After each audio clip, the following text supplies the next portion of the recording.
Hey everyone, RemanX here, and I want to talk about some things that happened in the blog here, and I want to address, now that 24 hours have passed, kind of digesting all the stuff in the blog and kind of give you my feedback, kind of how I picture this being the road ahead, and why with just literally 2 months left in the year, why the 2022 roadmap looks this way. So one thing I want to say is they've been addressing a lot of things gradually over time, from the competitive leaderboards and addressing that. I think that was a lot of their energy went to that, and I think that was great to be able to make the scourge happen the way that it needed to happen. So we're going to talk about the highest point of the blog, and that's this retreat option. Now, almost 24 hours have passed. It hasn't been subject to change yet, so I want to go through this and I want to talk about exactly what this means, both the good and the bad of this, and kind of figure this out. The new retreat option in raids: retreat ends a raid match without battle progress, no energy loss. Okay, and the lose battle option ends with progress preserved. Now, in the past, forced quitting would lose energy. This is potentially the most amazing thing they could have done for the raids. What it does is it takes away the RNG that's been frustrating a lot of the players that might have existed in previous nodes, and allows them to kind of overcome that with a little bit of extra time. Now, again, it's not ideal because we're talking about like the Gambit raids. What if all the rest of the raids in the future are featured like that? But I don't want to put that on like that agenda and put it out there as a bad thing.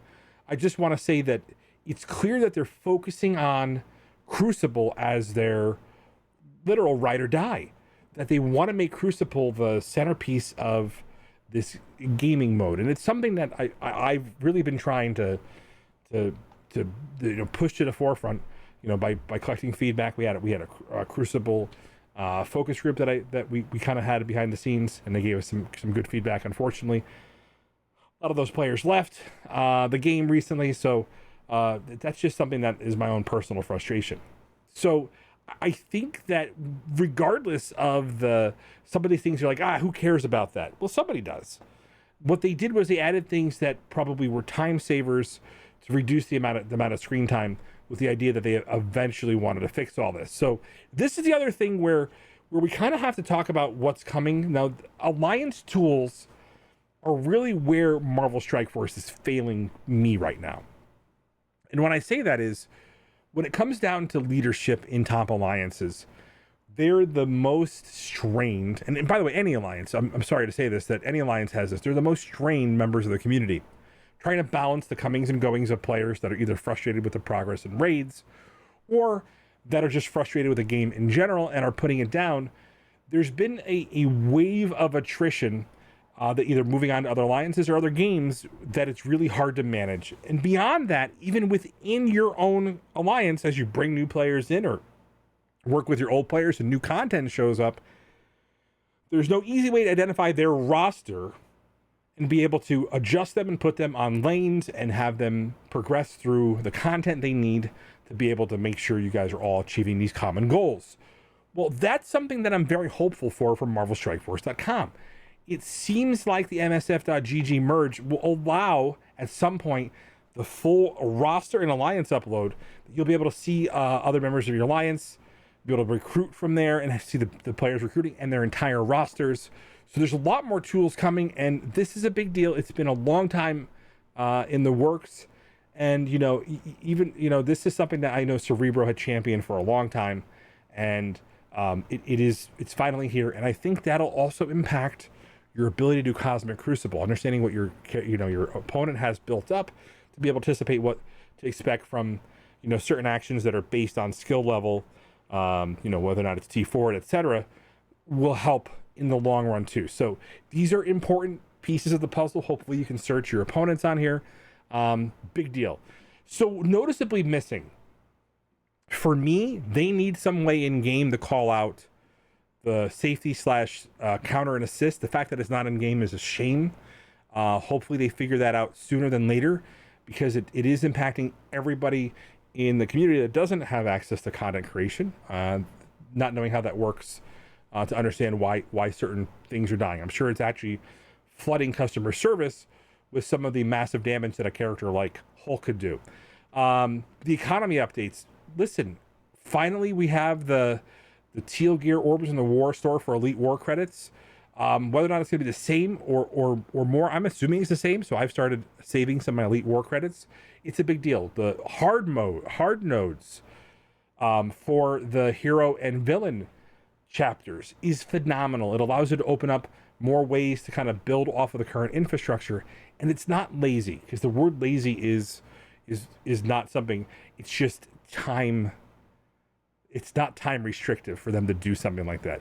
So while it's easier, it still allows them to make quality of life changes that don't necessarily burden the studio in a way that makes it so that they have to recreate new content and balance it, and then more importantly, test it, right? So having it work at those regards. So those are like all the positives, right? So origin gear coming to those nodes, new characters that were previously unfarmable. So this allows a lot of this to kind of go forward, and I think that's probably why we didn't see Icarus and Cersei, was they were trying to build this on top of the game mode and the hard mode, and it probably just slipped through their fingers when it came down to timelines. So it's probably why we're a little bit late on it.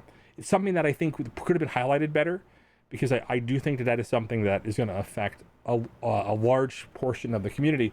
But it also sets a precedence that you're going to need to be level 75 to get some of these significant characters. So what you need to know is any character that's new could be like put behind this long barrier of,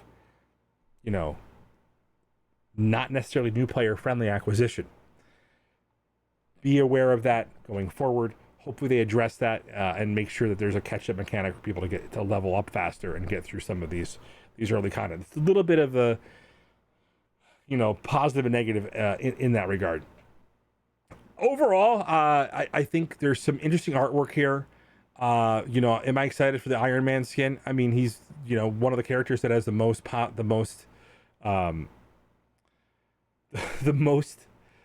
actual costumes in the industry. And, lending it to some of the cinematic quality, referencing some of the current characters that are coming to the MCU is actually really cool. All of that, I gotta wonder if is this silver promotion credit. I don't think that's the silver promotion credit. I think that's supposed to be the silver Crucible credit. So I think there's actually a misprint in this blog. I'm not sure on that. It's supposed to be silver promotion credit, because it's currently not in there. So an increase doesn't make sense, but we'll stay tuned. I could be wrong. Silver promotion credits, again, allowing people to upgrade their roster into potentially better reds for growth is a big deal. So either way, either it's going to be the teal gear or it's going to be the actual promotion credits. Either way, it allows you to upgrade your roster a little bit more each time. I'm hoping that, that they are talking about silver for a lot of players, especially in those bronze and brackets that aren't necessarily getting those blue ISO 4 that they need. Maybe they can get the better stars. So, and so they say the Cosmic Crucible as the premier team going forward. Yeah, that's great. And the premier PvP environment going forward, that's great. I hope that they make sure that things are working correctly and have a little more diligence with that. So far, the mutant stuff hasn't been that bad. I mean, we haven't seen the glaring errors like we saw when they had the mystic rooms not working, etc. So at least it's coming together. They had that small issue where it didn't start on time. Hopefully, if they want us to really kind of honor it, they need to make sure that it goes through the paces that it needs to go through to make sure it both starts on time, has the accuracy of the room buffs, and it doesn't feel like we're fighting our own battle against the UI. One thing in Crucible that needs to be addressed quickly, and we're going to talk about that, is Spider Weaver doesn't accurately show her charges on occasion. It will disappear from the visual UI. It is a big deal in Crucible, so you have to kind of keep track of it. It's basically guess the charges on Spider Weaver, and this is one of the things that if you want to have a premier game mode, Marvel Strike Force, you have to have a premier player experience through both the visual UI and the overall quality of the gameplay when it comes down to, if the time is being restricted because of animation delay or lag. So you got to take that into consideration if you want the premiere. So Last piece of the puzzle is we've got Wakandans announced as the other death team, and that's it. And with new Wakandans on the horizon, everybody's like, which Wakandan should I build? Well, wait. It's not that simple. The Scourge itself will probably tell you. Most people have built Bionic Avengers. Most players have built Bionic Avengers. And if you think about that as an equalizer, it is only going to be the Wakandans that decide your advantage over the other players. If everybody was to invest the same amount of time in the Scourge, the players around you that built the Bionic Avengers are going to have that same advantage. So it's just the new Wakandan adoption rate. That's going to be the differentiator, especially in the top brackets for these, the massive Krakens and Epines that swing around during these events, right? As somebody who occasionally gets involved in that, I just want to be sure that I'm not afraid to throw stones in my own house. All that being said, just hold, because it's going to be very clear which characters have the most value overall and actually provide the better experience. So I think going forward that you should just wait for the Scourge to go live. It's very possible that they can make Scourges that are designed to either stop Wakanda from working or stop